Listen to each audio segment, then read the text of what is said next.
Welcome to the Ice Guys, presented by the Hockey Podcast Network, Friday, April 29th. And when we started this show in October, it never felt like it would get here, the final day of the regular season, and it is finally here. Thank fucking God it's here. That's all I got to say, because I have had the playoff itch for weeks. Like, I'm used to seeing the playoffs starting by now. We're like almost done the first round usually. So I am ready for the playoffs, more than ready. But before we get there, we have one more day of regular season NHL hockey to analyze from a betting perspective. Ian Cameron, Alex B. Smith, and great to have back with us Brett McLean joining us here, a man that played the game for many, many years. Brett, welcome back to the Ice Guys, and good to have you with us again. Yeah, thanks for having me. It's good to be back. Absolutely. And Alex as well. I mean, we were talking off air just before the show began. This is one of those days where you throw out records, you throw out matchups. This is all about who's interested, who's not, who's in the lineup, who's not. That's your pathway to profits on a day like this. Yeah, absolutely. I mean, and that's the thing, you've got a bunch of different storylines for different teams. You've got obviously players possibly playing their last games in some instances. Of course, we're going to talk about Rick Jeanneret calling his final game. You've got teams that, are looking to, set their vacation and tee times already. You've got teams that want to just get things sharpened up for the playoffs. You got a couple teams that are actually looking to try to get home ice. So there's a lot going on in the last day. It always is. It's a fun time. And the thing is with betting is that you have to almost treat it slightly like you do the regular season or opener, the home opening night. You can't just jump in on everything. Now, I have 6 plays on my card as of right now, and there's some other things I like that I'll talk about during the show. But more often than not, sometimes there's been years where I've passed on the last day of the year, because sometimes, like I said, every situation is different, and you can't always just take into consideration what you've seen even from the last couple of weeks. You have to really kind of do a little bit more homework for these finale days in any sport, honestly, in my opinion. So it's been a lot to break down, and we're going to get to it. Yeah, absolutely. That's a good point. I mean, it's there's some days you love the final day. You got a lot of plays, and some that just there's nothing that stands out. And people could have a different opinion on that one way or another. No question about that. All right, we got 15 games. It's time to get down to business here. We will start with the Chicago Blackhawks taking on the Buffalo Sabres. Buffalo minus 135 home favorites here in this game, 6.5 the total. And the first thing that obviously stands out is final home game for the Buffalo Sabres. And as Alex mentioned, the very final broadcast and call for Rick Jeanneret, 51 years with the Buffalo Sabres. Can you imagine that, being in the same job for more than half a century? That's incredible. And that's Rick Jeanneret here with the Buffalo Sabres. He is the reason, and I've said this before, everyone knows it. I grew up a Sabre fan, not because Pat LaFontaine was a tremendous player and I enjoyed his talent on the ice or anything like. It wasn't one player that made me a Sabre fan. It was listening to Rick Jeanneret because I thought he was entertaining as shit. The guy always, energetic, passionate, you enjoy. And I did this on the show I was on earlier with Jimmy the Bag, my good friend. I'm throwing out some Rick Jeanneret imitations right now. Let's go. LaFontaine. There you go for the Buffalo Sabres there. A little Rick Jeanneret for you. Derek Roy, top shelf where mama hides the cookies on the power play. Buffalo takes the lead. There you go. Little Rick Jeanneret. And that's honestly how he sounded all these years. Like, he would just use his vocal cords extremely powerfully. And just, that's why I'm amazed that he survived the throat cancer that he had. I'm sure the way he's broadcasted all these years had something to do with that, but he's just an incredibly tough son of a gun. He's beloved in the community. The organization loves him, reveres Rick Jeanneret.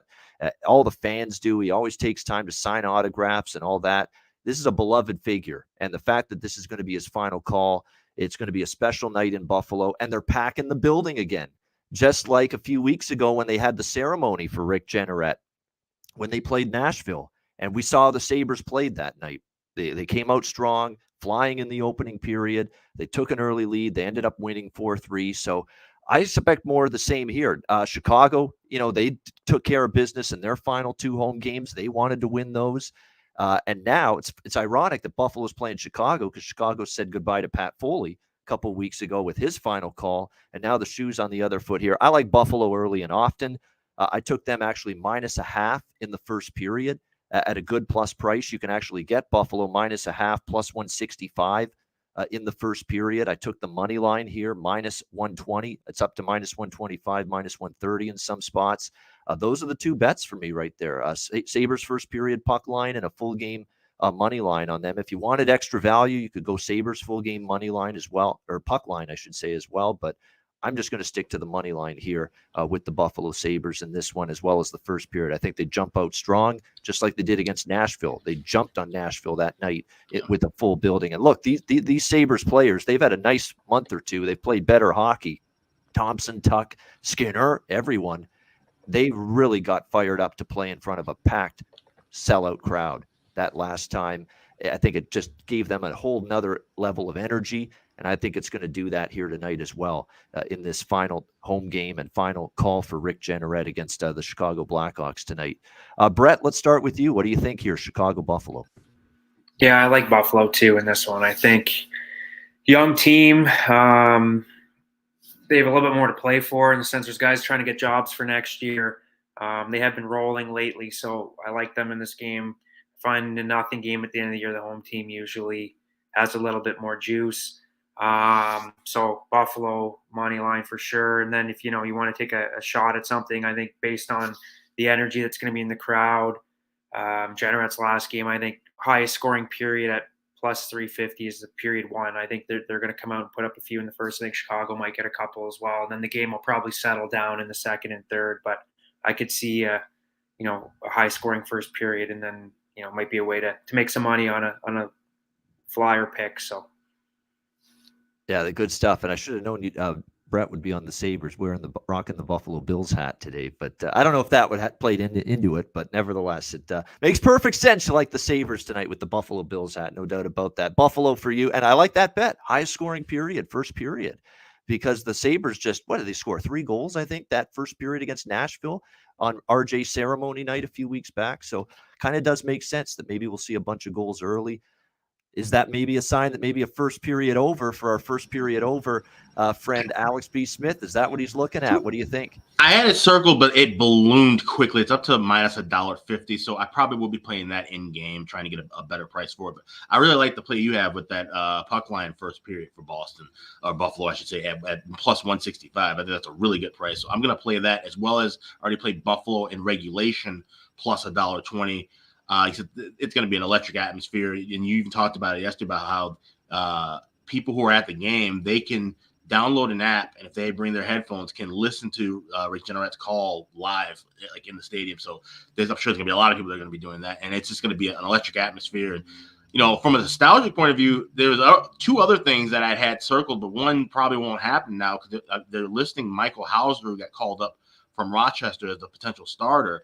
I was hoping to see Craig Anderson start, because if he did, we could possibly be talking about his last NHL game. He's going to be 41 years old in the summer, and he's he's from the Chicagoland area. So what better way for him to have possibly in his career against the team that not only he grew up rooting for, but drafted him as well, and where he started his career. So I was really hoping for that, but we still don't know if that is confirmed. I'm seeing Hauser listed at goalie post. So if it is Anderson, I like it even more. And then on the flip side with the Hawks, I mean, their season's well past done. More likely going to be Colin Delia in net, who's been awful this year. And, more quotes from Jonathan Taves the other day in his presser, really sounding like he might not be back with the Hawks. And I said this about a few months ago. I had that gut feeling that when he came back and he'd been struggling, hadn't scored a goal, and it was like 25 games at one point. I'm thinking this is probably it for him. He's got health issues, different things, and he's accomplished everything that he could in his career. So this might be the last night we see number 19, the captain of the Hawks uniform.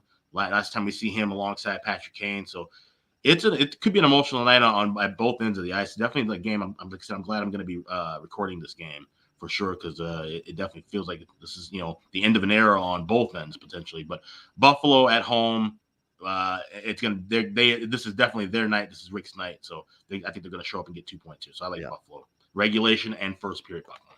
Yeah, and it played out perfectly last night. Why I was concerned about them against Boston last night, knowing they had this big night on tap tonight. And they kind of, I don't want to say mailed it in against the Bruins, but you could tell, I think they had their eyes set more on tonight and this big night for Rick Jeanneret in their final home game. So I expect to see a really good performance tonight from the Buffalo Sabres here. All right, next game, we've got Washington Capitals, New York Rangers. Even money, both sides, -110. The total 5.5 here across the board.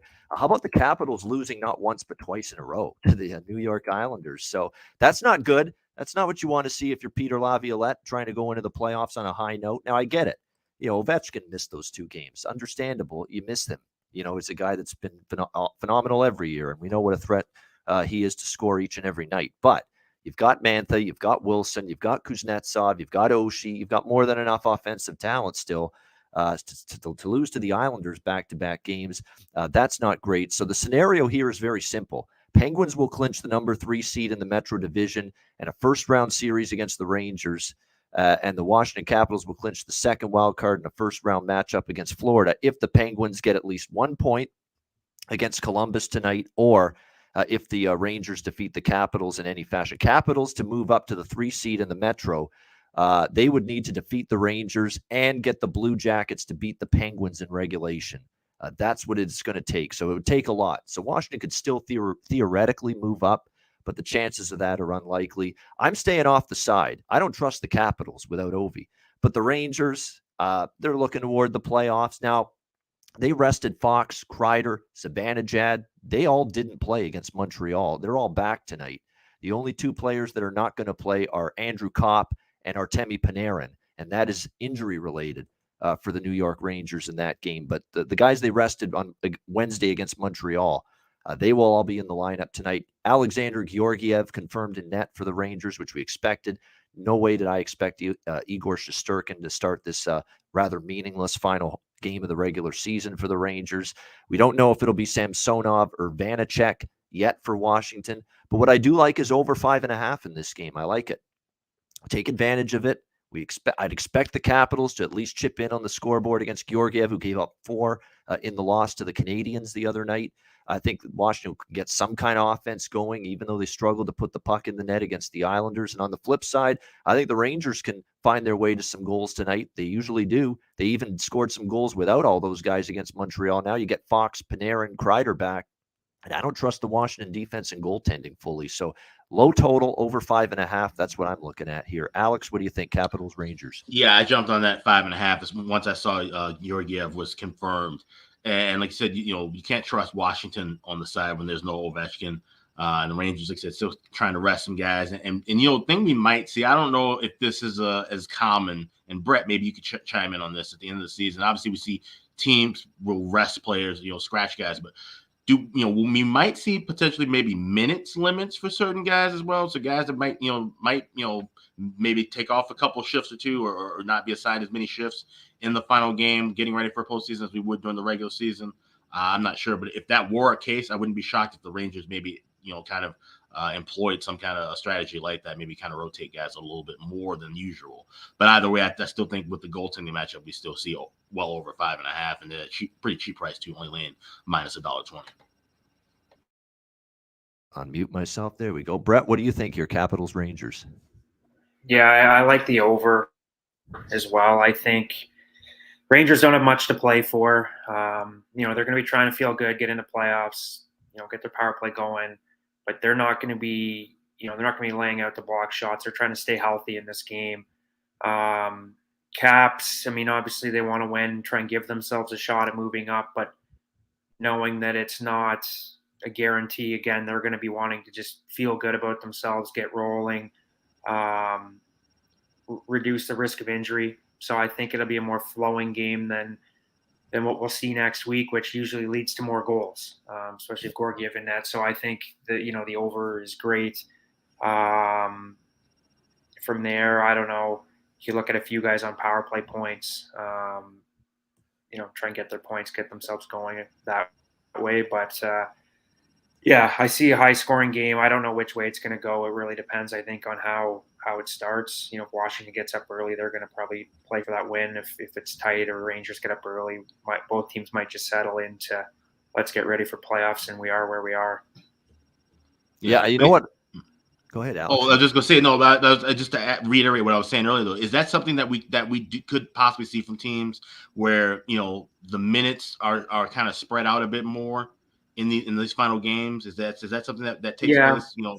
Definitely. I think like I said, I think you'll see regular power play units, and you're still playing to win. And guys have pride; they want to win the game. But from a coaching standpoint, you're trying to reduce risk of injury from your top guys, especially top defensemen, which also can lead to more goals. Like you'll see your number one shutdown guys will play a little bit less. So it's a night where it depends on the game and who's playing. But if everyone's in the lineup, you might see more goals than usual. And the nights where there's a lot of young guys in the lineup, they're trying to earn spots, you might see a lot of unders. So it just depends on rosters really for when you're looking at over and under tonight.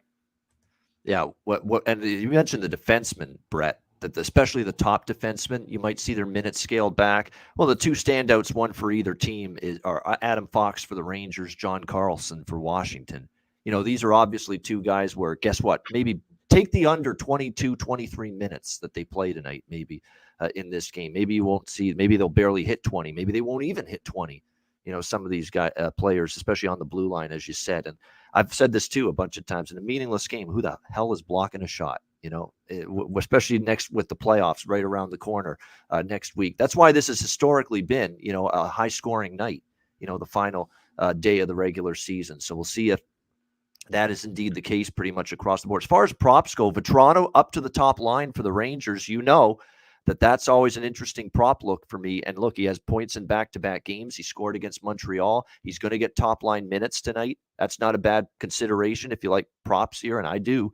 Vetrano, those are great spots when the guy moves up the lineup. Lafreniere has started to pick things up. He's on the second line with Philip Hedl, Capo tonight, so there's a consideration. And Connor Sheary for Washington could get top-line minutes with Kuznetsov and Oshie tonight for the Washington Capitals. And if you look at Sheary, he scored 2 goals in the last 4 games, and he has picked up 4 points in the last 4 games as well for the Capitals. And now he's on the top line. You get great prop value, goal scorer prop, points, shots on goal. You could look at that as well. So those are great situations, in my opinion, for prop betting, getting those players moving up the lineup. And you've got that in a couple of cases here in this game.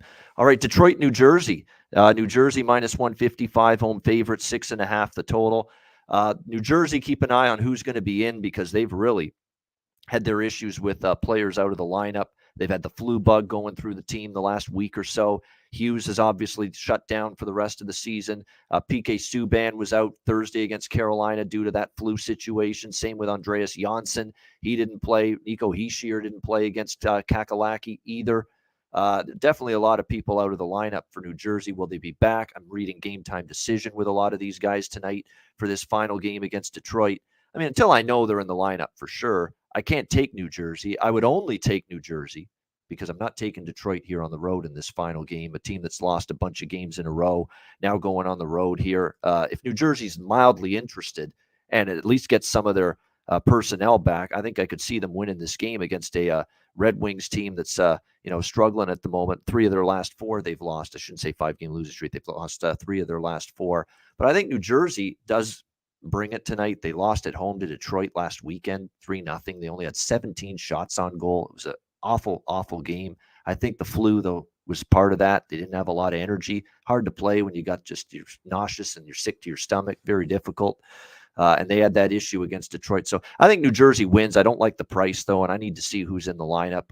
Totals-wise, I'd only lean to the over in this game just because you got 2 non-playoff teams, 2 bad defensive teams.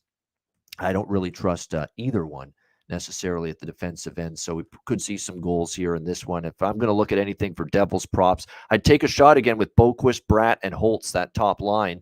Holtz just got called up. He's a 7th overall pick 2 years ago, 2020 draft. He's playing on the top line. You're going to get prop value with him. I know against Carolina we didn't see him produce, but this ain't Carolina you're playing tonight. This is Detroit. So I think there's some opportunities for that top line in particular. You go with Bratt, Boquist, Holtz on that top line from a prop standpoint. I think those are decent ways to consider some prop looks for the Devils here tonight. Brett, anything you like here, Detroit, New Jersey?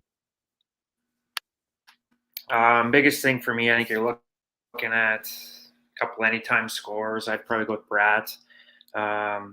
Tyler Bertuzzi, the plus 150. Moritz Seider to get a point over 0.5. I think it's going to be a higher scoring game. I don't know who's going to win. I think it really depends. You could take a shot on Wings right now with the plus money, just because New Jersey has so many question marks, and being this time of year, if there are question marks, more likely to sit out than they are to play, especially with them not making the playoffs. But probably not touching the line on this game either way. So just sticking with a few scores, guys like Bertuzzi and Bratt that are pretty consistent and will want to finish the year strong, and then Seider to get one more point, try and solidify himself for Rookie of the Year. Keep your eye on Fabian Zetterlund, too. We've talked about this guy.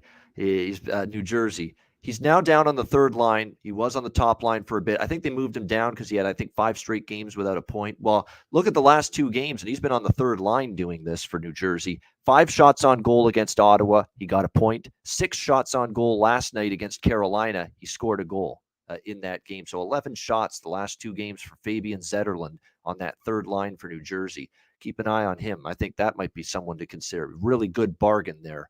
Like even on the third line, he's getting shots, he's getting chances. He's got a point now in back-to-back games, a goal last night. Fabian Zetterlund, I think, worth a look too. Alex, what do you think here, Red Wings Devils? This is a clear pass for me. I mean, we could see this one be a complete track meet because, just kind of rolling the puck out, playing for, final game of the year, or this could be an absolute dull snooze fest. So I want nothing to do with this. It's a huge card. I don't want anything in this game. All right, Ottawa, Philadelphia next up. We've got even money both sides here. Minus 110, the total in this game currently sitting at 6.5, pretty much across the board. This is one where I don't have a strong take. It's probably going to be a pass for me when it comes to this game. Ottawa, if Ottawa didn't play better than they did last night in their home finale, albeit a good Florida team, but a Florida team that had no Barkov, no Huberdeau, no Weegar on the blue line. Forsling didn't play.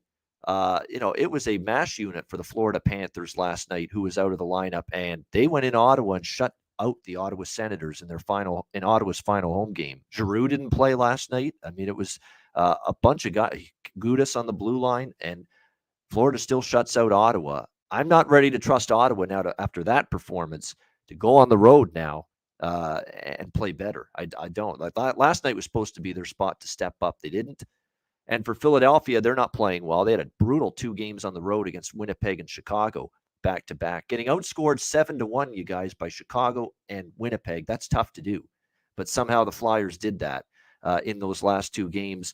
It's hard to trust them, but look, it's their final game, final home game. I always say this, the non-playoff teams, when they're playing each other, I usually give the edge to the home team, especially when it's their final home game like it is for Philadelphia.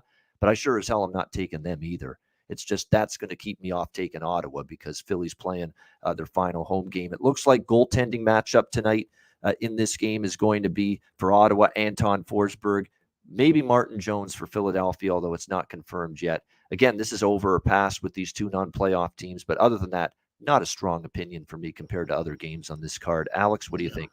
Yeah, and it's not gonna be on my card either. If I were to lean with anybody, though, it probably would be Ottawa because I mean, what you mentioned, yeah, okay, they struggled against Florida, and yeah, even a half-assed 50% Florida team could beat Ottawa. They're that good. Philadelphia Flyers are nowhere near that same level. So Philly, even being at home, I mean, it's been an absolute disaster of a season for them. So. Maybe this is where Ottawa can step up. If Philly goes down early in this one, Ottawa might end up. Sorry, sirens passing. Ottawa might end up being the side to look at. So I'm probably going to be looking at maybe an in-game spot here. Maybe take a shot for Ottawa to score first goal, and if Philadelphia, watch and see if their body language is, hey, let's just get through these last 60 minutes and be done with it. Then you might be able to get some next to score props. Cash with Ottawa, and that might even be more profitable than trying to take a side pregame. All right, good stuff. And by the way, I'm back on the Noah Cates prop bandwagon tonight for the Philadelphia Flyers. He's moving up to the second line. I went to the well with him in the 2 road games against Chicago and Winnipeg. He didn't do much, but at home he's been producing for the Philadelphia Flyers. He had 2 goals, I believe, against Pittsburgh when they beat the Penguins late in this last weekend. Yeah, he had 2 goals, 1 assist, 3 points. In that 4-1 win against Pittsburgh. He had 2 points in a home game against Buffalo. He's been showing up on home ice, Noah Cates, and now he's going to play on the second line tonight for the Flyers. You're going to get a nice plus 300 or so goal scorer prop on him.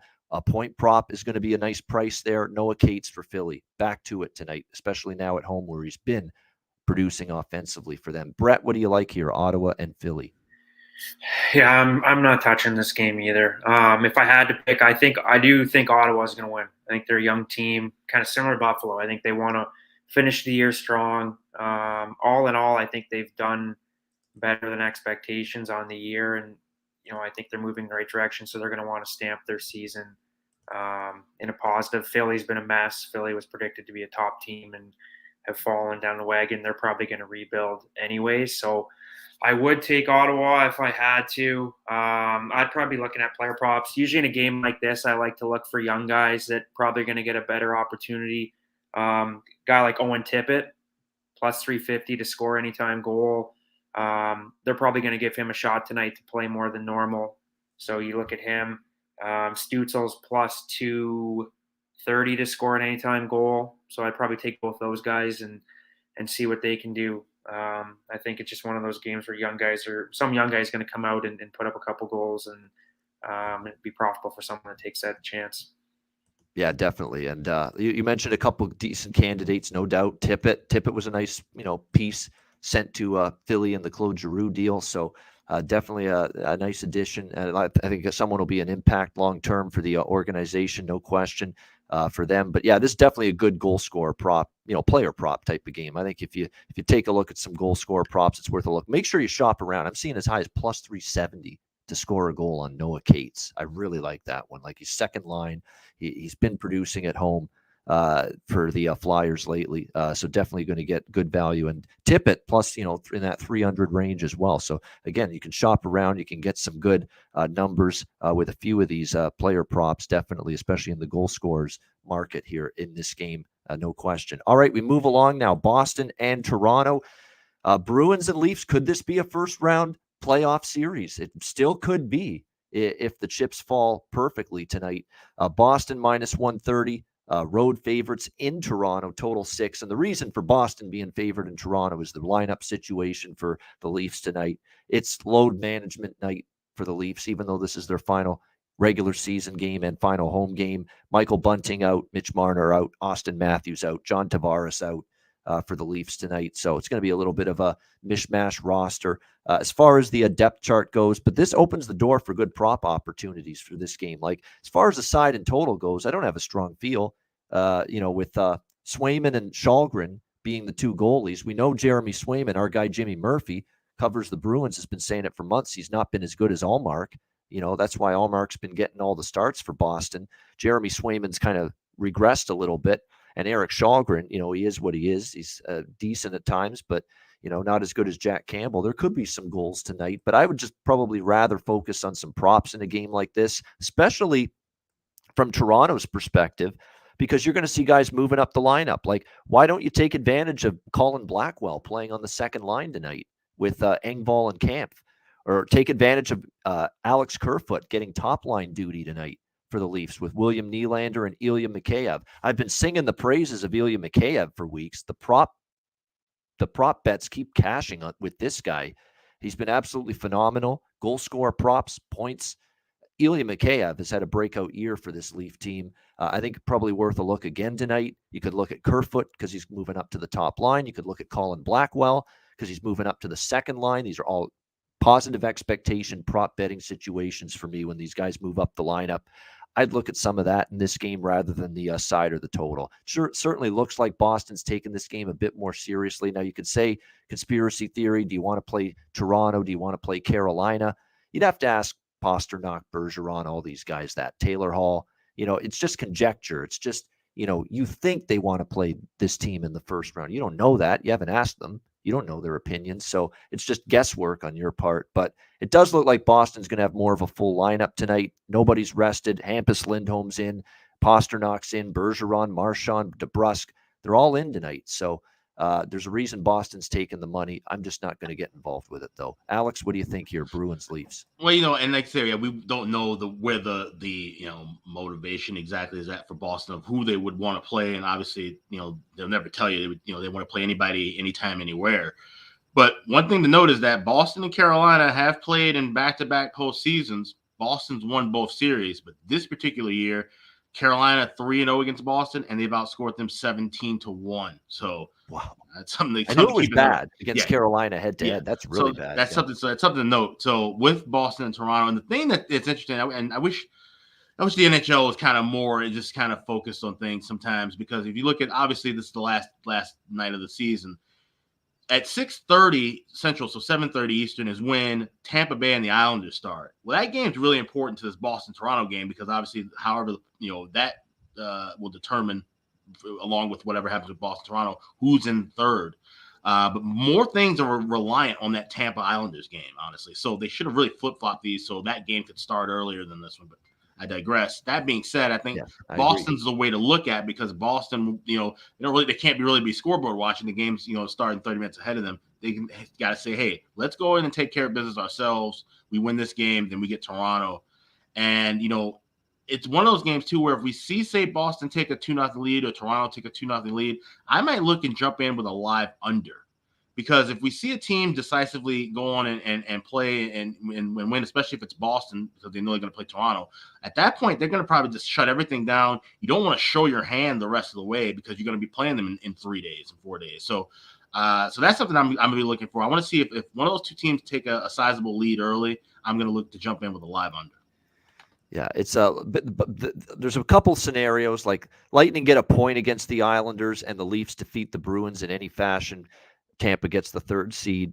There's a bunch of permutations that are there's a bunch of different things that have to go. The easiest thing to say is Lightning end up getting a win in any fashion tonight against the Islanders. They get the 3 spot in the Atlantic, and they'll play Toronto. Boston will play Carolina. And again, Boston's been destroyed by Carolina this year. Could that be a reason why they want to play hard and get out of that Carolina matchup? I don't know. We don't know that. You'd have to ask them, and we don't have the ability to do that. Brett, I'll ask you: is there something do players actually want to play a certain team? Is it really not that big of a deal? You're a good person to ask. I mean, obviously, you look through matchups, and there's teams you'd rather play than not. But at the same time, I think players are pretty superstitious and pretty prideful, and I don't think you'll see teams purposely lose to play someone else, because I think a lot of times they feel like that bites them in the ass on the way out. The Bruins team, obviously that core, they've had success against the Leafs in the playoffs too, so I don't think they're too concerned. They've had success against both in the playoffs, so I don't think they're too concerned who they play. They've been a really strong team, so they're pretty confident. I think they're going to go out there tonight and try and do their business and get a win and see what happens in the Tampa game and go from there, get themselves feeling good heading into playoffs. I like the under in this game. I got it at 6.5 earlier, which I really like. I think with the Leafs sitting out so many guys, it's going to be a low-scoring game. I actually also like Bruins at the puck line. It's plus 200 right now. I think I see them winning by more than one. I think they're going to try and make a statement. I don't think it's going to be a real high-scoring game, maybe 3-1, 4-1. But that's kind of what I'm looking at tonight. All right, so that's Bruins puck line, which again, plus 200. That is a good price on that if you like it. And you can get under 6.5 here, minus 120 with the Leafs and the Bruins. So side and total for Brett McLean, liking both here in this one. All right, we move on to Florida and Montreal. Florida minus 260, road favorites, 7 the total in this game. So the last time, I took Ottawa. I'll admit it. Obviously, they got shut out. They couldn't do anything against Florida last night. Excuse me. And it has me worried a little bit about tonight. Do I really want to come back and bet against Florida again tonight? But the situation's a little bit different tonight.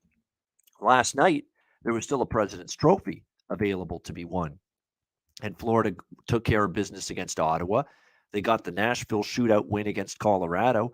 And as a result, Florida is now President's Trophy recipients. They've got it now. So there legitimately is absolutely nothing tangible on the line tonight for the Florida Panthers in this game. Now, credit to them, without Barkov, Huberdeau, Gudas, Forsling, Lundell, and a bunch of others, they still beat Ottawa last night. Can they do it again tonight? Now, do we have confirmation? The question, the same guys are out. They're all game time decisions, apparently. These same group of players, Barkov, Forsling, Giroux, Gudas, Huberdeau. I got to imagine, though, if they sat last night with a chance to still clinch the President's Trophy, which they ended up doing anyway, why would they play tonight? So I've got to think they're not going to be in. I would only look Montreal here. Look, it is their final home game, and Carey Price is going to start tonight, it looks like, for the Canadiens. He's confirmed it's his final game. Will it be his final game, period? That's a legitimate question. Yeah. There's rumblings, is he going to be in Montreal next year? And never mind just is he going to be with another team next year? He may not even be in hockey next year. He might choose to retire. It's been a trying year.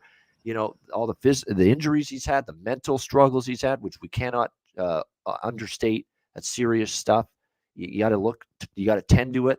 When you're battling things in your life, mental health's very important. There's a reason why people emphasize that a lot these days. It is important to take care of that.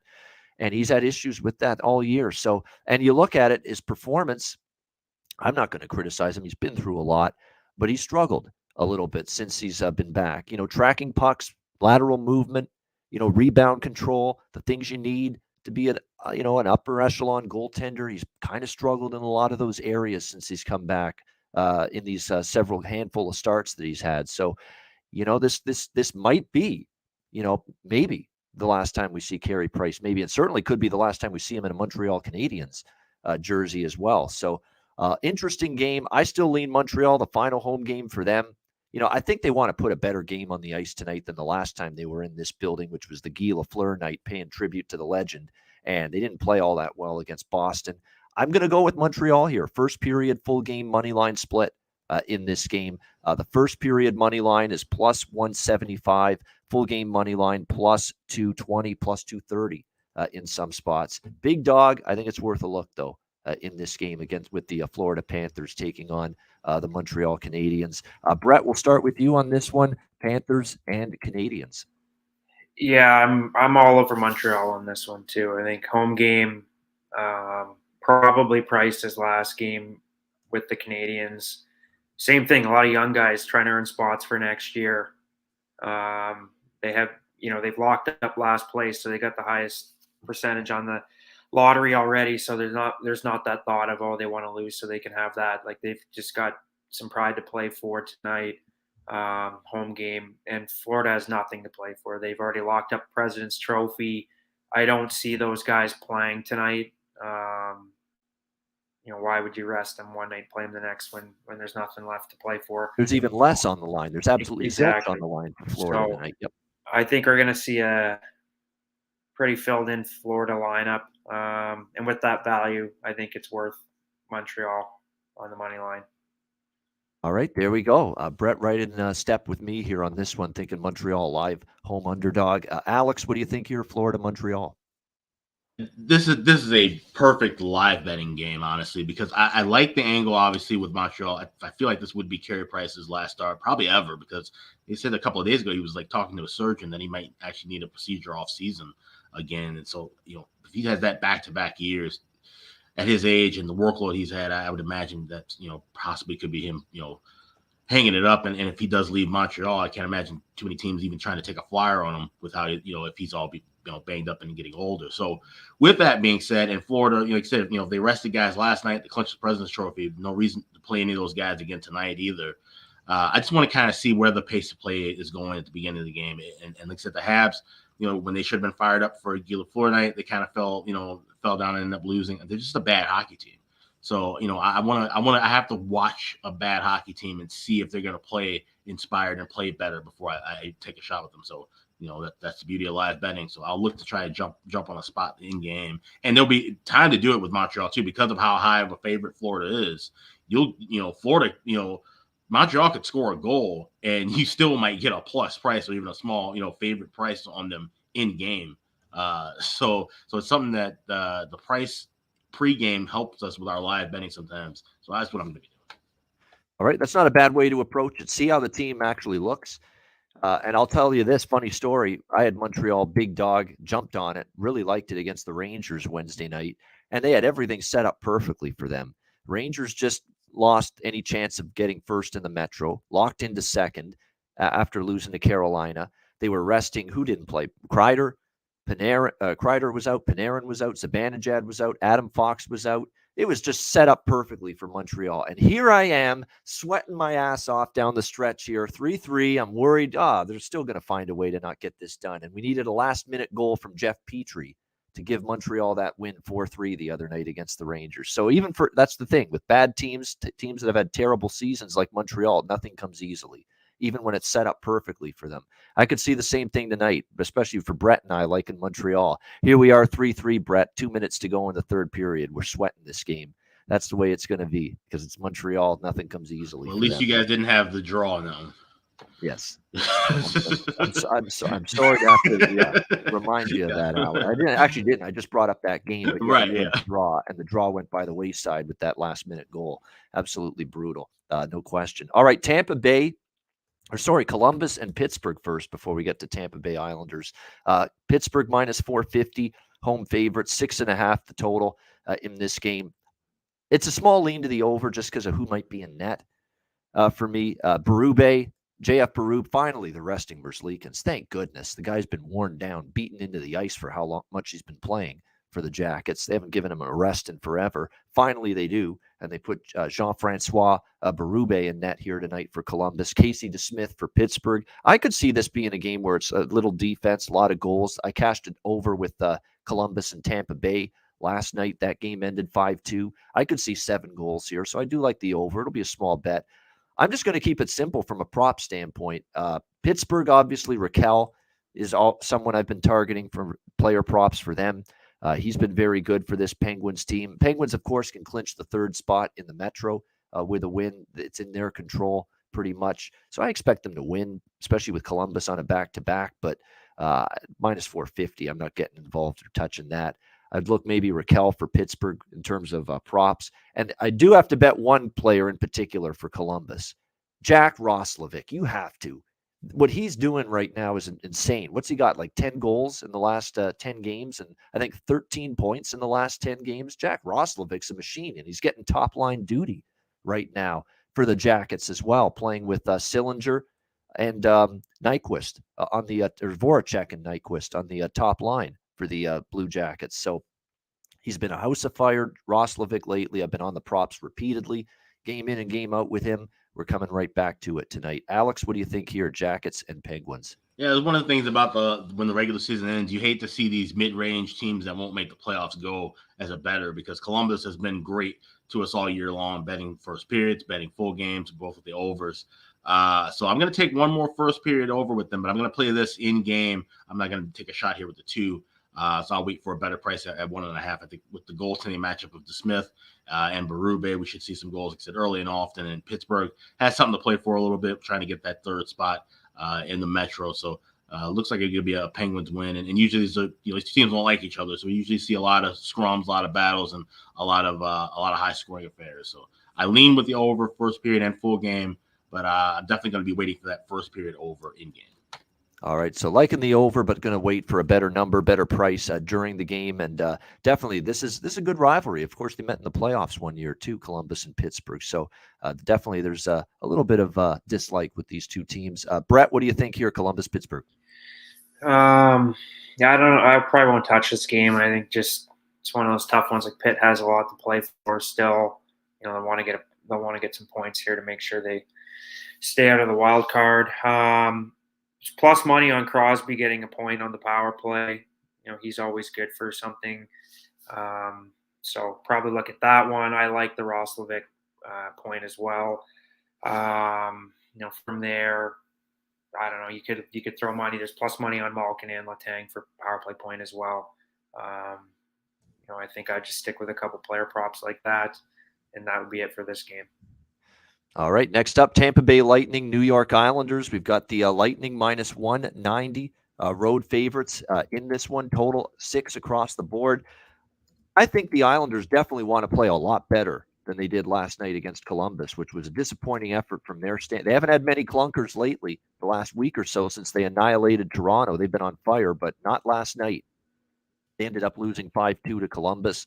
I think they do want to bounce back, play better here tonight, and obviously clinch the third spot in the Atlantic Division, set up a Leafs Lightning first-round series, which they can do if they win tonight. But I don't know if I want to lay minus 190 or even take them in regulation, because the Islanders are not rolling over.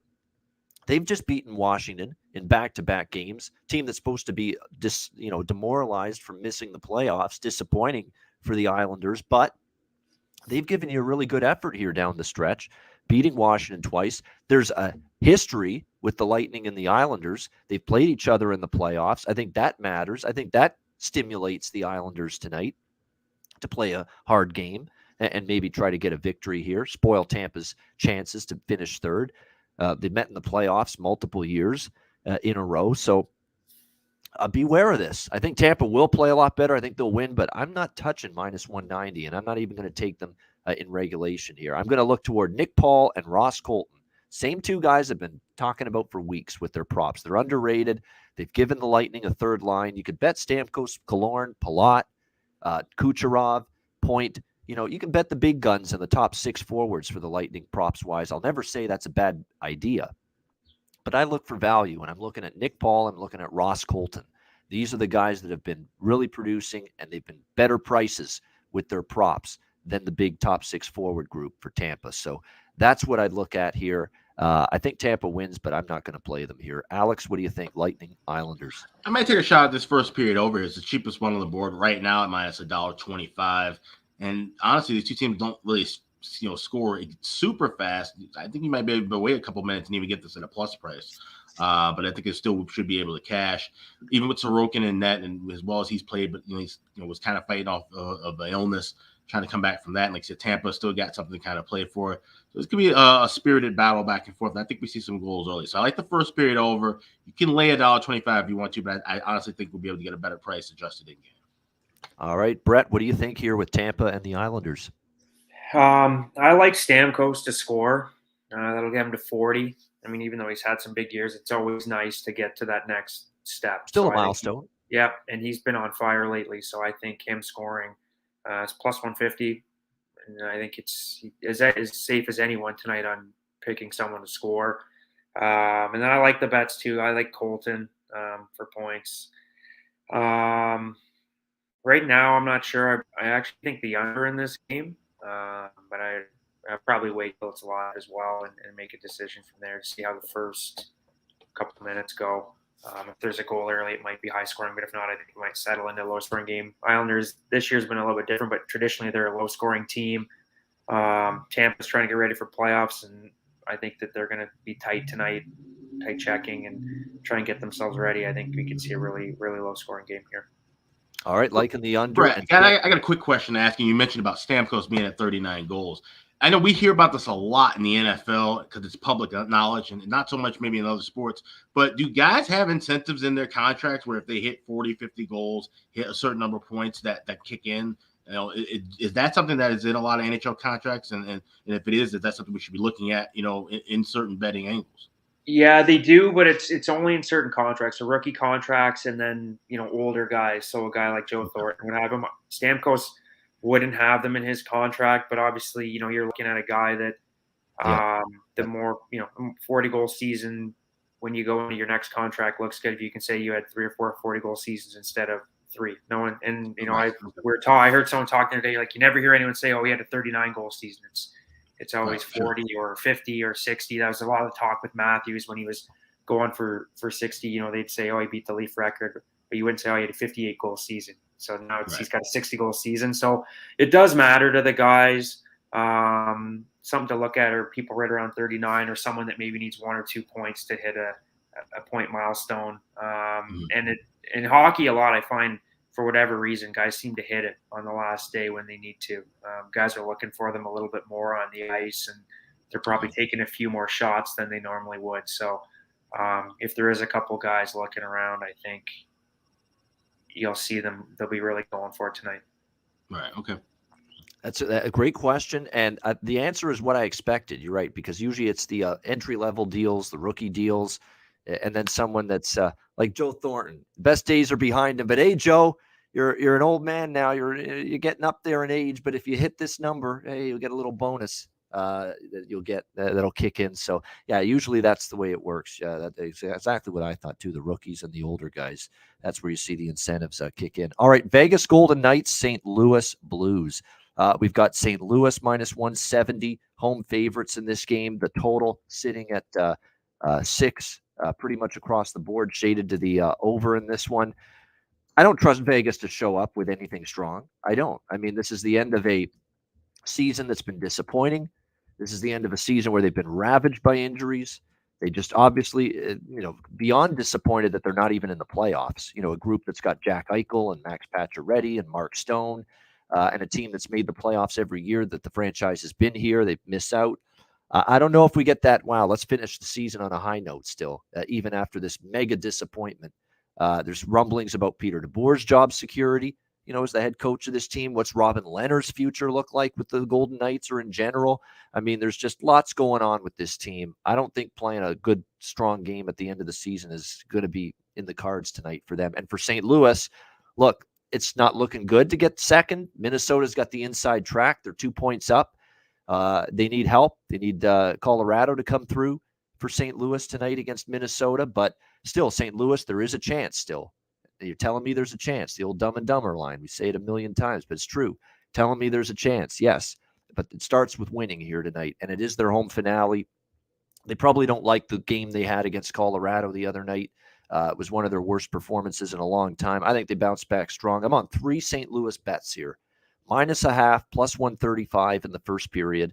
I'm on the in regulation, -110 on St. Louis. And I'm even going to go a little Ian puck line here, an ode to Jimmy Murphy, -1.5 in this one at plus 135 or so. So there you go. A first period puck line, which is plus 135. Full game puck line, which is also plus 135, the -1.5, and also Blues in regulation, -110. I just think they lay it on Vegas. I mean, I do not believe the Golden Knights are going to, be all that excited about a meaningless road finale at the end of a bitterly disappointing season. I just don't see it. Alex, what do you think here? Golden Knights Blues. Yeah, you beat me to it. I was gonna say with Jimmy not being on, but we haven't had a puck line yet. But here's one that I like as well, and it's the Blues. So full game puck line 1.5, and I found plus 140 with that. St. Louis has something to play for. Vegas doesn't, and like you said, Vegas. I'm sure the way that they lost and missed the playoffs, they got to feel dejected. I mean, you saw the body language of Logan Thompson a couple nights ago when they lost that shootout. He's literally just laying on his face when he gave up that goal against Dallas, and everybody was kind of consoling him at the end. So you can just tell it's been a tough season for Vegas. Which I mean, as I said it on a show I did yesterday, listen, Vegas fans, this is how it works when you're a hockey fan. This is welcome to the NHL. It's not going to be roses and playoffs every single year. You got to the Stanley Cup final your first season. These are anomalies in the world of sports, but especially in the National Hockey League. So, there's going to be changes made, and I don't think there should be a drastic overhaul. There's no reason to blow anything up. It's literally 5 years, but changes will be made in Vegas, and I'm sure guys are kind of wondering where they're going to be next October. Will they be in Vegas or somewhere else, and different things. So a lot of uncertainty there, where St. Louis is saying, hey, we're going to the playoffs. Let's try to get one more good win, sharpen our skills a little bit, and see if we can possibly get home ice. It depends on what happens, of course, up here tonight in Minnesota. But if they do their part, that's all they can ask for. So I think they will, and I think they cover the puck line.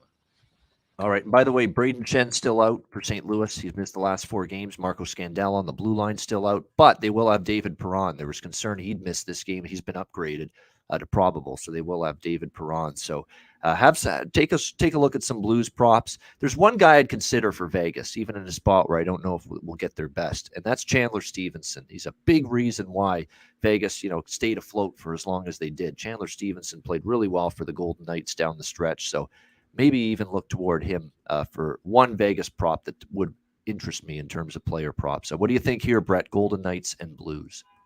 I like Blues puck line. I think Vegas is done. I think their year is done. Those guys you're talking about guys getting ready to book their golf trips. That's them. They've also had some long runs over the last couple of years, so they're probably ready for some time off. So I don't see much out of them tonight.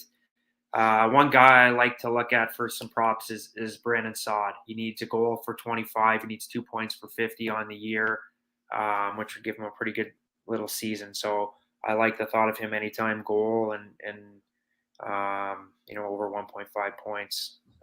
So he's a guy that I'm looking at for player props, and then puck line for the Blues. So I've been a full-time sports bettor for 12 years now. Brett, how long have you been starting? Just how long have you been getting into it now?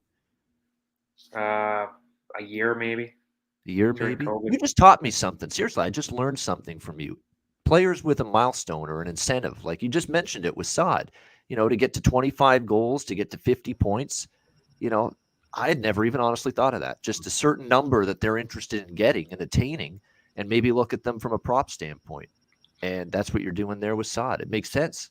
And it makes a lot of that. It makes a lot of sense with him in particular, because I remember as a Hawks fan, I remember he had a season where he easily missed about 20 goals. I mean, between hitting the post, getting robbed on a big save, it was a season where he could have had about 40 or 45 goals, and he just had just bad puck luck all year long. So I'm sure that might be something of an incentive for him specifically, because he's a guy who really, he has a great scoring touch, but has just had a lot of bad luck in games, and I've seen it firsthand. So it's something to keep note of.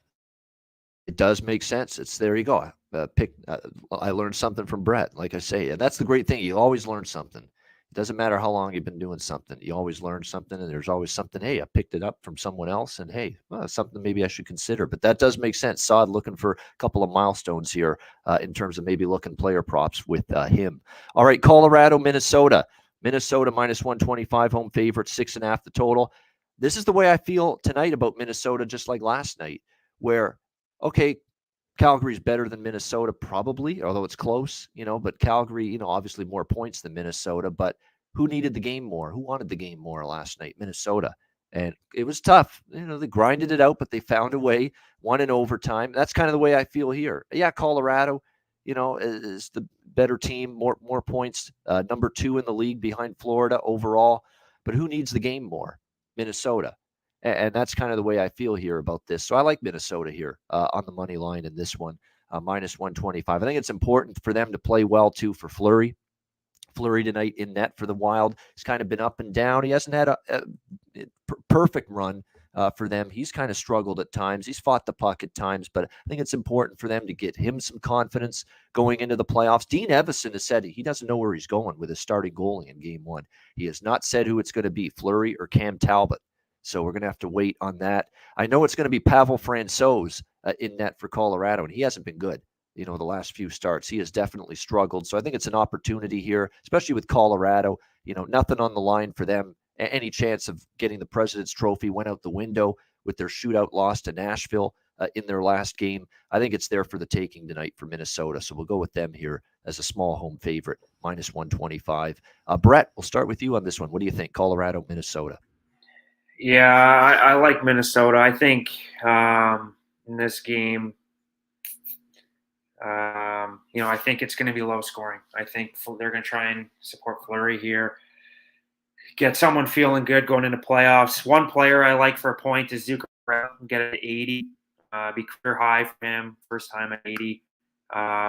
Maybe even anytime goal. I give him to 25. He's only hit that once in his career. Hate to burst your bubble, Brett. He's out tonight. Zuccarello. Is he? Okay, well then change that. So I'm just gonna go with the under in this game, and just leave it at that. I think kind of one of those games. One team has nothing to play for, one has something to play for. So it could be pretty boring. It could go really any way. But I think if Minnesota gets up too early, it's kind of one of those games where everyone's just going to go into lockdown mode and get ready for playoffs.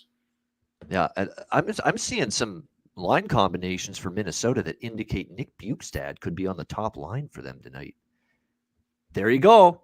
Another player prop that opens up the door for him, maybe from a player prop standpoint tonight for the Minnesota Wild, playing with Ryan Hartman and Kirill Kaprizov on that top line. Again, I'm going to take a look at this right now. I'm going to open, FanDuel, DraftKings, all the books here that I'm got accounts with. I'm going to take a look at this right now and see what we can find here. What's funny is that a couple books don't have. I'll find them here. Hold on one second. Yeah, I was just going to say, as you're looking for him, I'll mention that. Yeah, some books may not have him because he's normally a third or fourth line guy. Yep. And it depends. Well, so some books, Bjugstad to score, and he's going to be on the top line tonight. I got to take that. Yeah. Win or lose, I got to take that price for a top line guy. Yeah, and especially with how Kaprizov and Hartman both have been moving the puck all season long. Those guys have been pretty hot. So I'll probably tail you on that as well. No doubt. All right, Alex, how do you feel here? Colorado, Minnesota. Yeah, so, well, it's interesting. If this was the middle of the season, I would tell you, well, if you like Minnesota, you should have bet them yesterday, because this line was $1.10 yesterday, and it's moved with good reason, because Wild have something to play for, Colorado doesn't. And also the Wild rested guys yesterday, most notably Matt Dumba, who's expected to play tonight. So with that being said, I kind of lean with what Brett's saying as far as the aspect of this is going to be a tighter game. That's just the way these two teams have played against one another. And you look at the last two meetings, they both have gone into overtime or a shootout. Last game for Colorado went to a shootout, and 2 of the last 3 Minnesota games have gone into an overtime or a shootout. So I think you guys all know where I'm going with here. I'm going with the regulation draw. Got that at plus 340. And Minnesota, all they need is 1 point to clinch home ice. So if this is a 2-2 or 3-3 game after 60, they've got their job done. And then we'll just see, where everything shakes out in the Central once the playoffs start.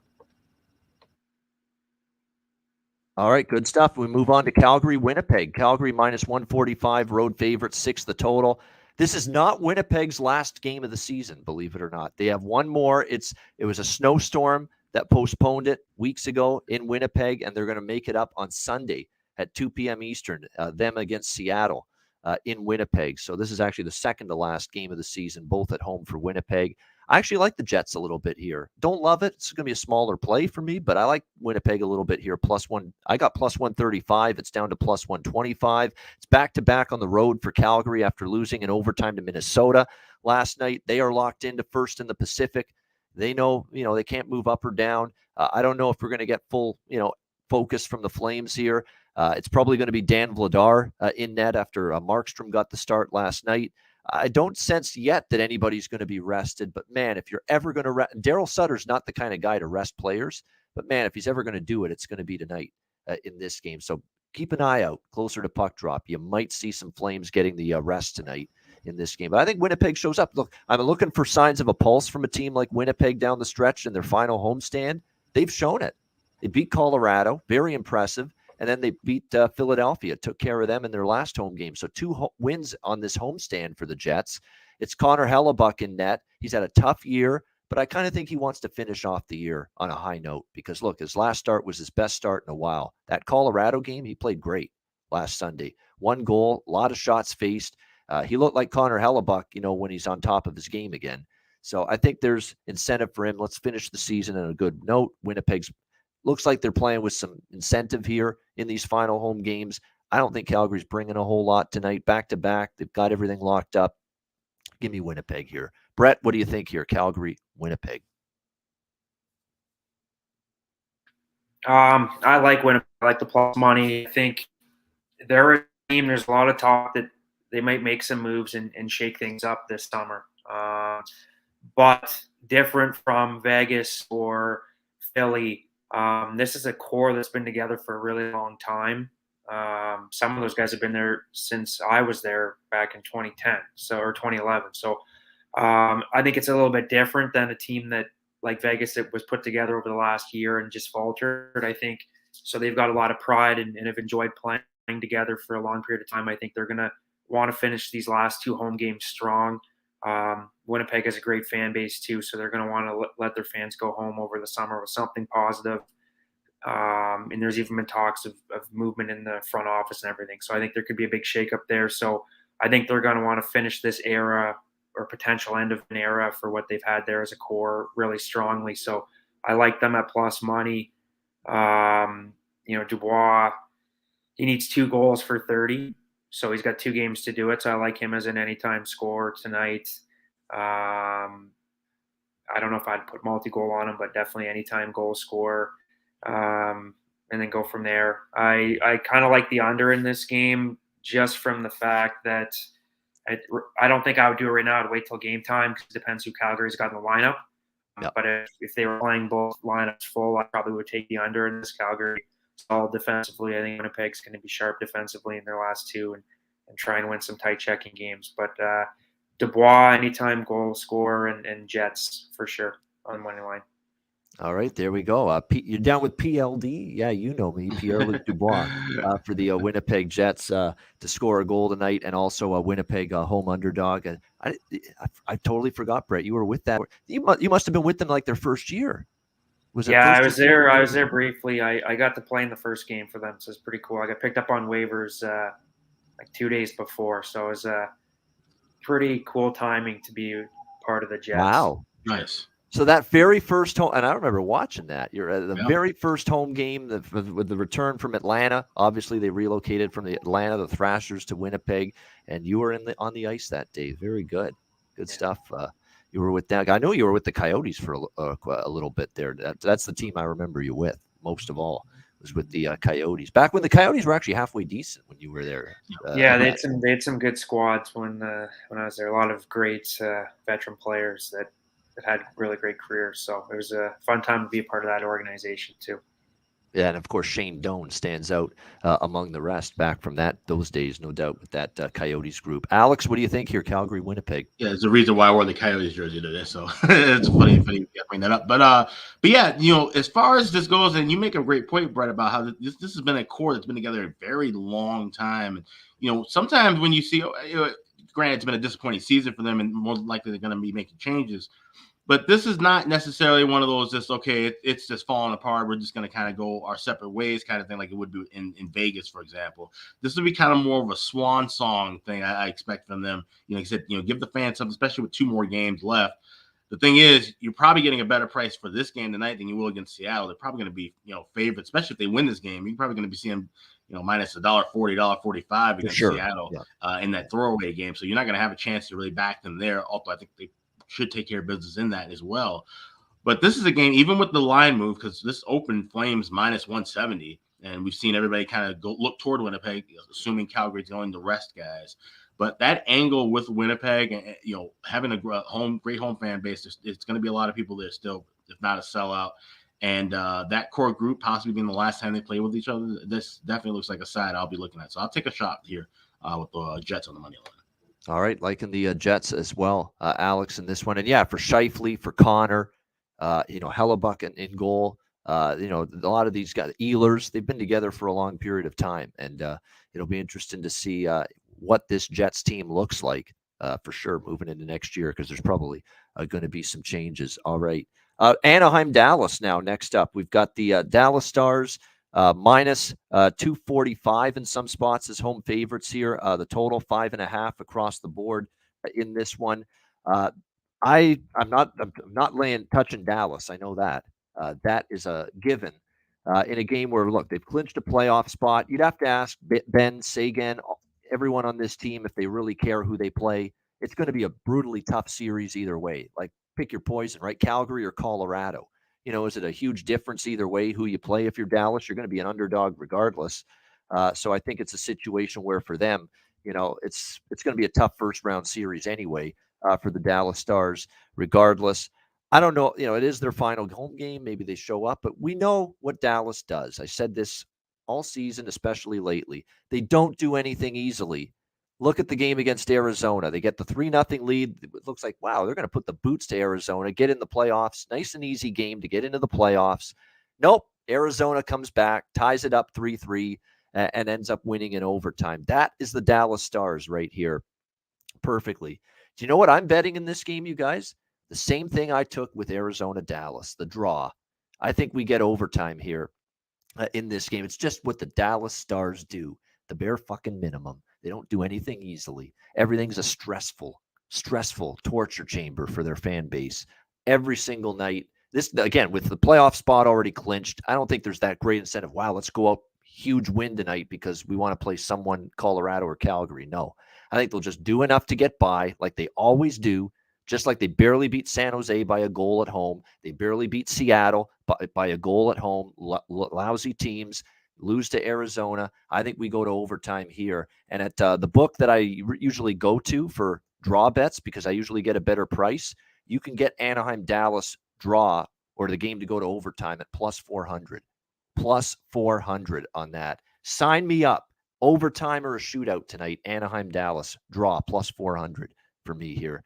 Alex, what do you think? Ducks, Stars? Yeah, plus 400. I got to roll with that too. That draw as well. Like you said, Dallas, they just do the bare minimum. It's funny. My favorite college football team is Northern Illinois, and their motto is the hard way. And that should probably be the Dallas Stars motto too, because that's literally how they've played. It seems like the last 2 years, really. Even when they went all the way to that Cup final in the bubble, they just make things difficult for themselves. They play a difficult style of hockey for themselves and their opponents. And so even against a horrible team like Anaheim's probably, they're, completely out of it. It's Getzlaf's final game. They didn't show up for his final home game. Who's to say, they're going to show up for his final game of his career in general? Actually, I don't think he traveled with them. I think he's already Really? finished. So he's done. So he's already he's now retired. so his retirement party has started already. It started exactly. Sunday. Yeah, right. And he wanted no part of being around that team any further. So and I can't blame him the season that they or at least the second half that they had for sure. So I like Dallas here. First period puck line. I'm surprised that it's even still plus price. I'm seeing plus 120. If they do give a shit and want to, play inspired, we'll see in the first 20 minutes. They should be able to cash that. But I'm also going to go with the draw as well because, you give up a blow a 3-0 lead against Arizona the other night in a game where you really needed to kind of take care of business. Then who's to say they can't blow a lead and go into OT against Anaheim? So at plus 400, I'll go with the draw there as well as Dallas first period puck line. Laying the half a goal at plus 120. All right, so first period puck. Hey, you can take both. The draw that I like, the Dallas first period puck line that Alex likes, maybe go 2-0 like you did against Arizona the other night. If you took Dallas first period puck line against Arizona and the draw, you won both against the Coyotes. I could see that. They get the lead early, they fall asleep, they park the bus, which Dallas does with a lead, and next thing you know, Anaheim comes back late, we go to overtime. By the way, it was plus 526 for me, the draw that I took with Arizona Dallas the other night. That was such a beautiful thing. It really, really was. It really pads the bankroll when you can cash a ticket like that. Brett, what do you think here? Anaheim Dallas. You know what? I like Adam Henrique plus 220 to score his 20th goal of the year. I like 220 on the 20. The same thing, milestone goal for him. I don't know. This game's tough. Like it could be a wide open 6-5 game. It could be 2-1. I mean, Dallas, you never know. So there's not a whole lot that I'd be going here. I like the idea of regulation tie because you never know with Dallas what you're going to get. I don't think they really care who they're going to play. I could see them kind of just floating through this game, just trying to stay healthy. So, yeah, I'm going to stick with just Adam Henrique plus 220 for a goal. Yeah, he's been picking it up offensively lately. 4 in the last 6 games, 4 goals in the last 6 games. He had, I think, 6 shots on goal last game for Anaheim. So he's firing the puck a lot. Of course, it can never go wrong with Terry Zegras. Props for Anaheim. They're always in the mix to contribute. Dallas, it's Hintz, Pavelski, and Robertson. They've been doing a lot of the offense lately, no question. So there's some props you could look at here in this game if you're interested, no doubt. All right, Vancouver and Edmonton. We're down to our last 3 games. It's a marathon, but we're down to our last 3 games on this Friday card. Vancouver, Edmonton minus 130, home favorites. The total in this one's currently 6.5. Depending on where you look. It is worth noting that we've seen a lot of money come in on Vancouver during the course of the day, which indicates that we've got some, just as I figured. I said there's definitely some guys sitting out tonight for Edmonton. Draisaitl, McDavid, both out for the Edmonton Oilers tonight. So there you go. Tells you all you need to know about why the money's come in big time on the Oilers here, on the Canucks down to, it opened minus 190. Edmonton, it's minus 130 now. So there's been a ton of Vancouver money as a result in this game. We'll see if they can take advantage of this with both Draisaitl and McDavid being rested tonight for the playoffs, which begin next week. This is an interesting one, though, because for Vancouver, they expended a lot of energy last night. I think they wanted to come back, beat LA, final home game of the year. Now you're turning around back-to-back, playing the Oilers. And there's a question who's going to start tonight because Demko's been shut down. Halak has been shut down. You either have to start Spencer Martin on a back-to-back who got the start last night, or you've got to turn to our friend Vito, Rinas Vitalins, his countryman from Latvia, might be in net tonight for the Canucks. Arturs Silovs might be in net for them, and his numbers in Abbotsford in the AHL aren't good. So that's the concern here if he's in net for the Canucks. But either way, there's a lot of moving parts. It's probably a game I'm going to stay off for now until I see who's in net for Vancouver. I know I don't want any part of Edmonton now that they're resting McDavid and Draisaitl, but you're only getting plus 110 on Vancouver. It's back-to-back for them after a big win to come back and beat LA last night in their final home game. I'm not sure it's great value with the Canucks either. What do you think, Alex, here, Vancouver, Edmonton? Well, I'm happy that Vancouver did decide to come back in that game because I needed that draw for a 4-0 night. So I was able to get that. I was really happy about that, and they ended up getting the win as well. Like I said, now if they run, Martin back in net, who's been really good, he's now 3-0-2 on the season. He's had some great marks. He's made some big saves. And with Edmonton, basically all their scoring is now going to be scratched. I mean, it's literally like, I think as they said, it was like 72 of the 245 goals for Edmonton have either been accounted for Draisaitl or McDavid.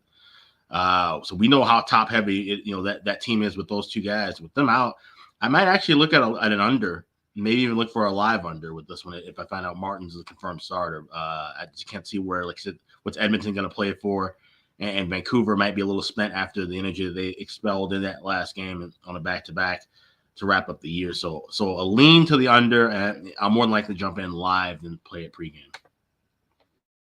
So a lean to the under, but might wait, Alex, until the game starts to take it. What do you think here, Brett? Vancouver, Edmonton. I'll stick with my player props. JT Miller over 1.5. It's plus. I have it at plus 190 right now. He needs 2 for 100. There's no way they're not going into that game trying to get that guy 100 points, because that's a huge milestone, and I don't think he's a guy that we would have predicted to get 100 at the start of the year. So I see him, getting fed all over the power play. Guys trying to get him points. So I like him at that. Patterson needs a point as well to hit. What's he trying to hit, 70 or 60 here? So I think he's going to get an over as well. He needs 2 points to hit 70. So I think he's over on points as well. So I'm going to look for both of them at 1.5 over. All right, excellent. And again, I picked up something from Brett here. Like I say, look for the players looking for milestone numbers, whether it's a milestone number of goals, milestone number of points, especially these last game or two, they want to get them. So, and they'll feed them the puck a lot, right? That's another thing too. They'll look for these players that maybe need these big numbers. So great insight there on some props that are worth a look based on these players that are looking for a certain milestone number for their season in terms of their stats. All right, great stuff. San Jose, Seattle. Next up, we've got Seattle minus 130, home favorite, 6 the total. I mean, I'm not going to go into too much analysis for this one, other than to say it's a clear as day Seattle spot. It really is. I mean, it's their final game of the season, final home game. Look, it's not been the Vegas Golden Knights' first year in existence or expansion year, not even close, but still, this is a Seattle team. I think they come out, they want to put a W on the board, right? Climate Pledge Arena, the faithful in the building for one last time this season. Go out there, get a win.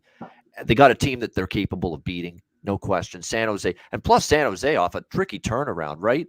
It really gave a good effort against Edmonton. Now, Edmonton was kind of flat in the first period. San Jose took advantage of that, but couldn't hang on. Edmonton comes back, wins in overtime.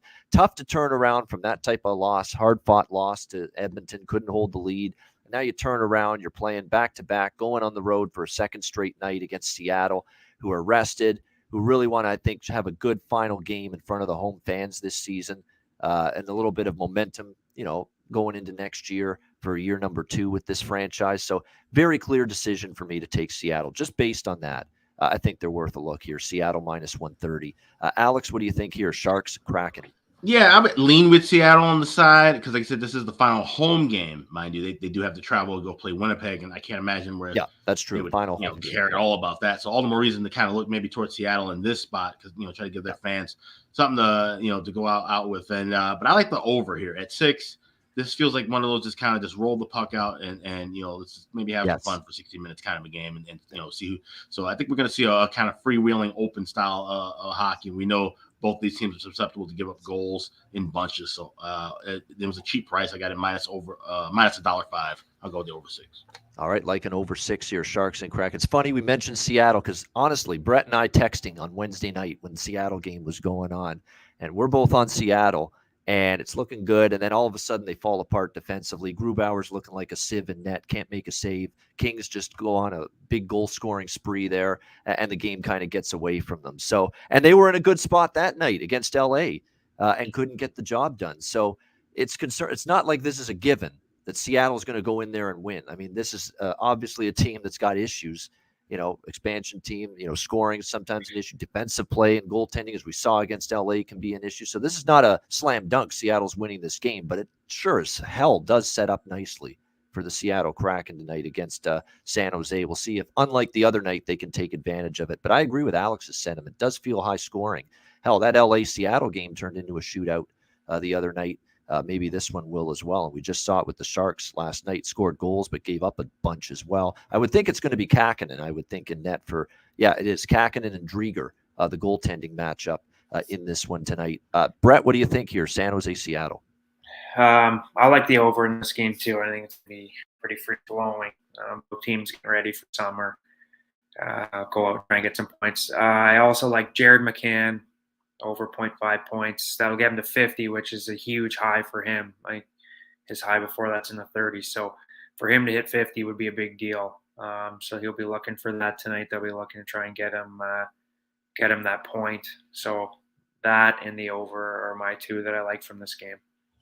Brett's the man with the betting plan on this show today. He is zoning in on all these players that need a big number or a milestone to complete their season. It's his player props across the board in all these games have been directly correlated with that.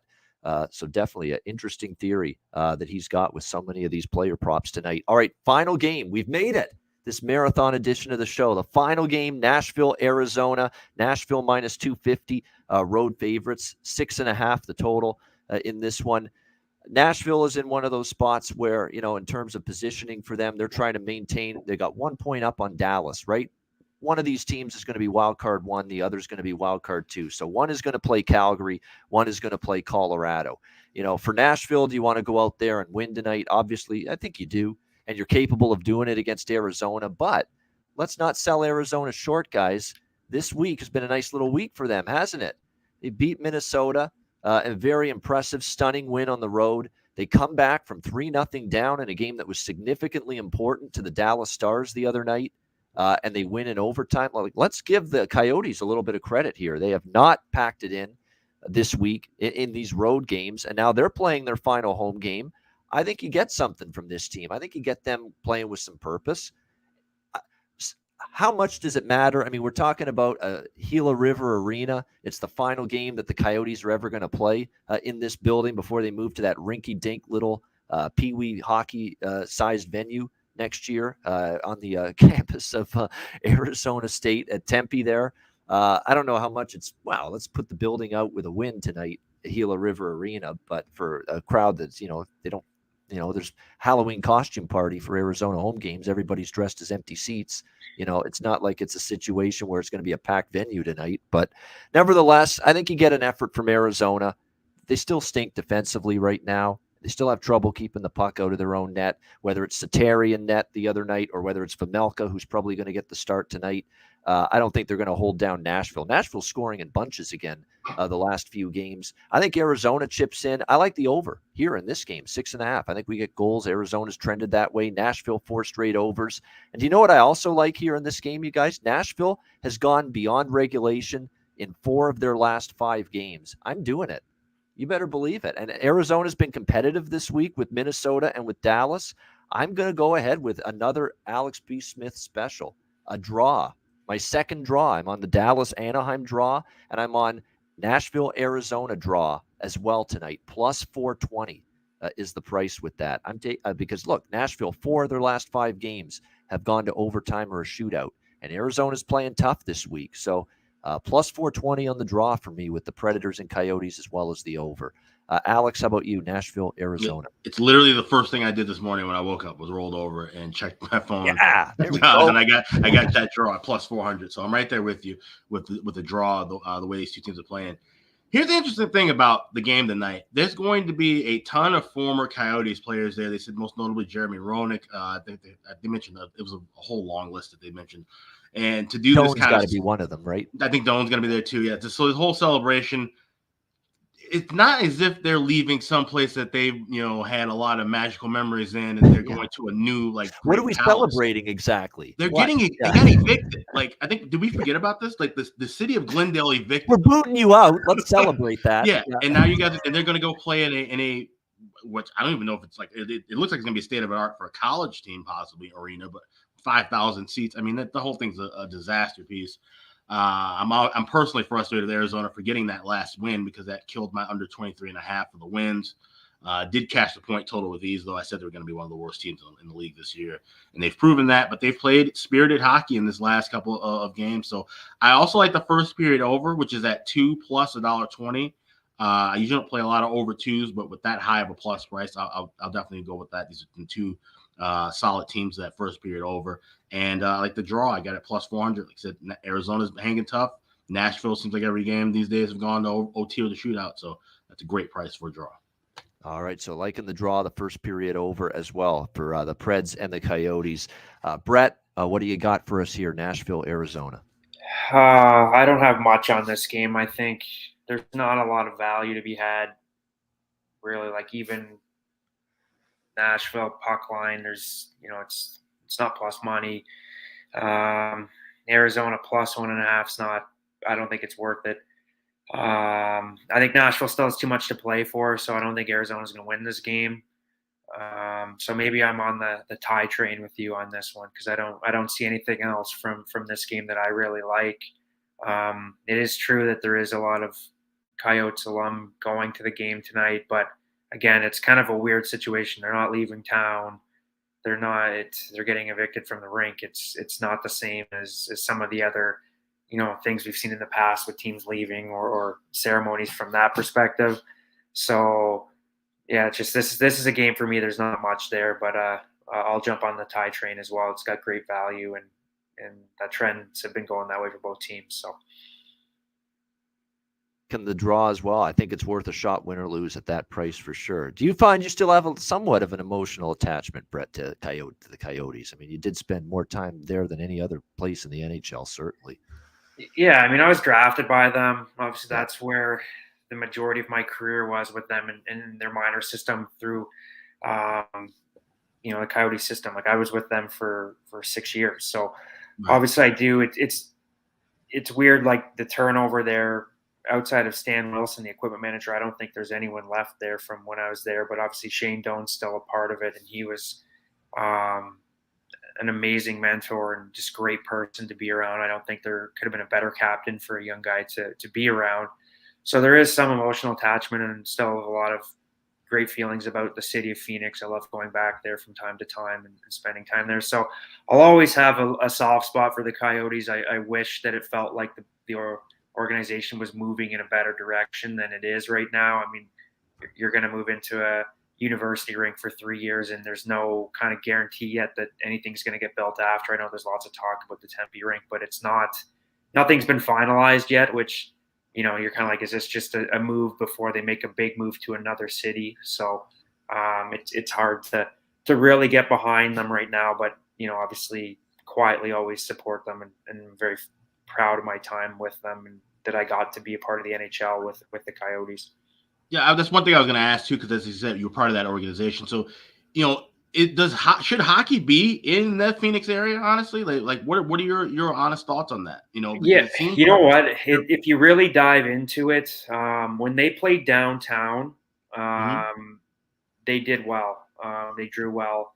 It just wasn't. It's not a hockey rink. The sight lines were terrible. I've heard stories of people going to games and they couldn't even see the ice. I think if they were right location, I don't know if you've been to Phoenix, but I have. Yeah. So if the rink was in Scottsdale or around that area, I think they would do fine.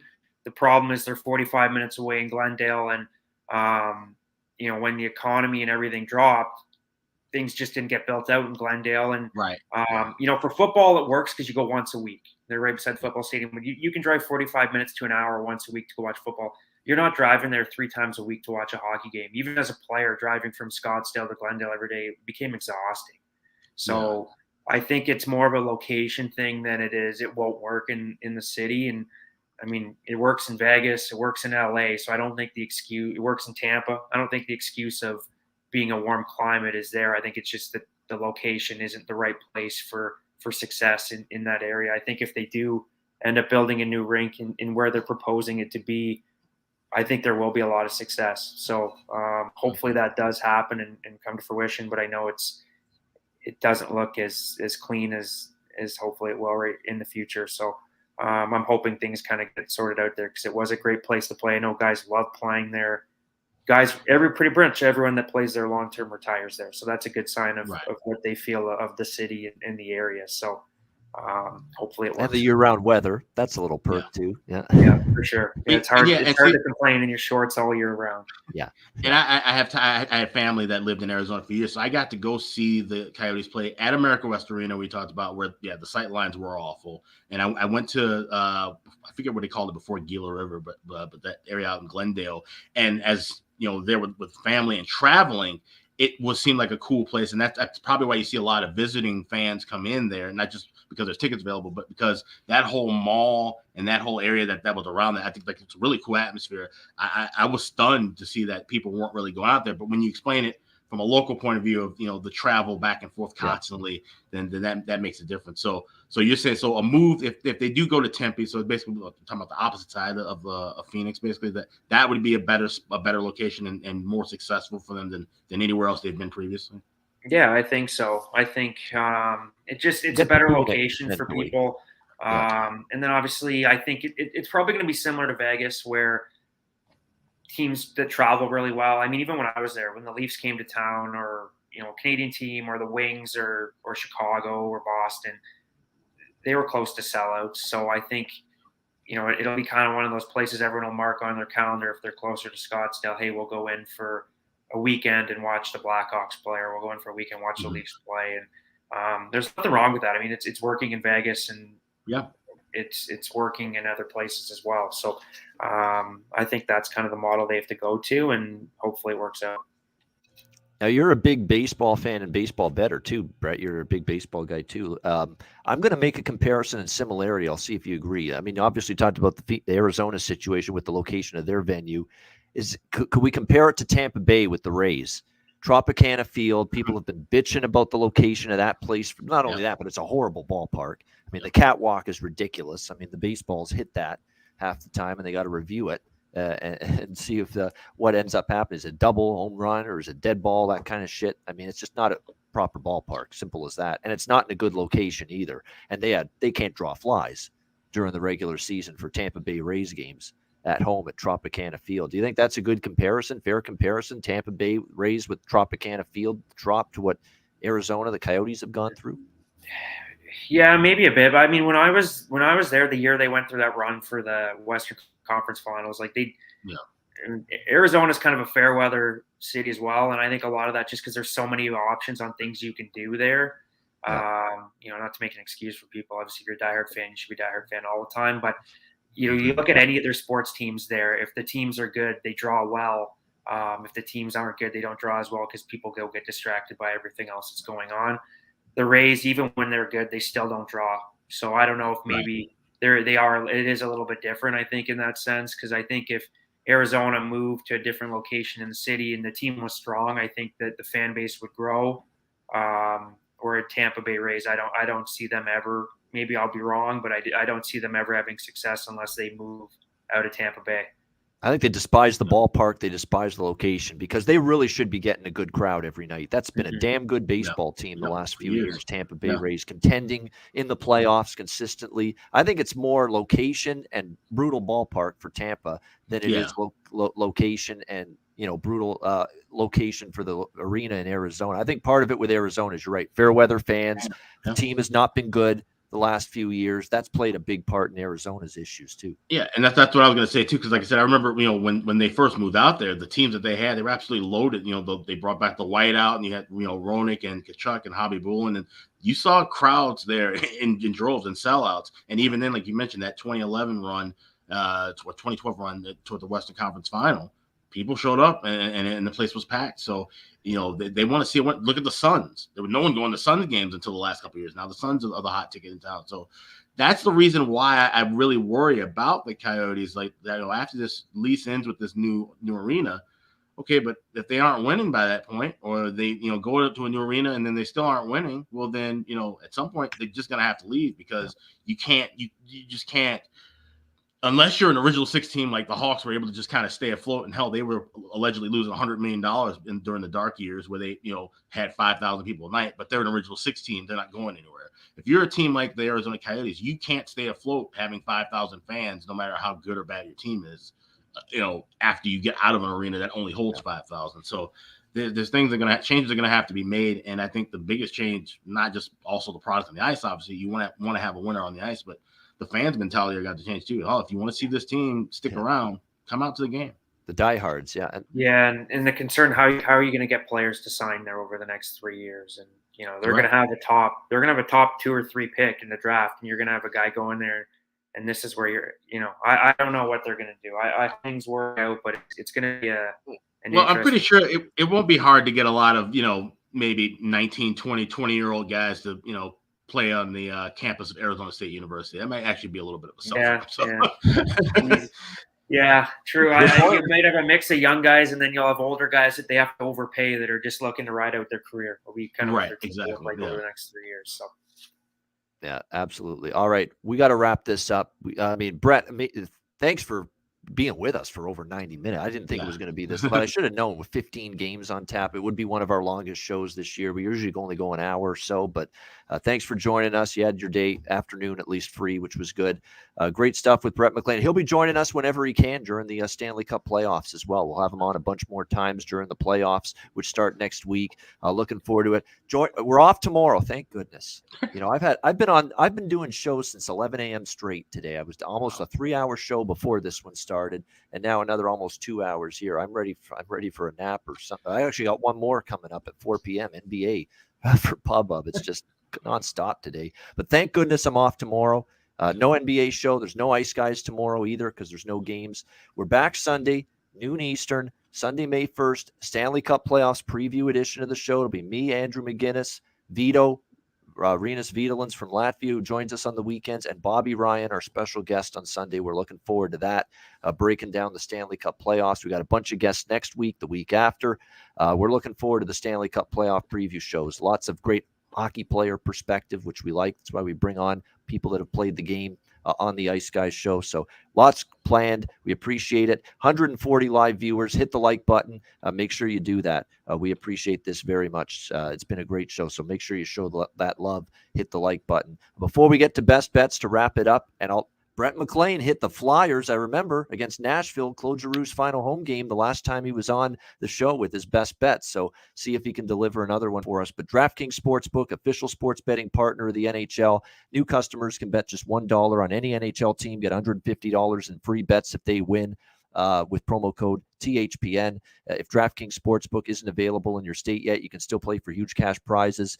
With DraftKings Daily Fantasy Hockey Contest, DraftKings giving all new customers a free shot at millions of dollars in total prizes with their first deposit. Download the DraftKings Sportsbook app now. Sign up for an account. Use the promo code THPN. Bet just $1 on any NHL team. Get $150 in free bets if they win. That's promo code THPN at DraftKings Sportsbook, an official sports betting partner of the NHL. Must be 21 years of age or older. Must reside in a DraftKings Sportsbook state. New customers only. Restrictions apply. See DraftKings.com/sportsbook for details. Gambling problem? Call 1-800-GAMBLER. Download the DraftKings app. Sign up for an account. Use the promo code THPN.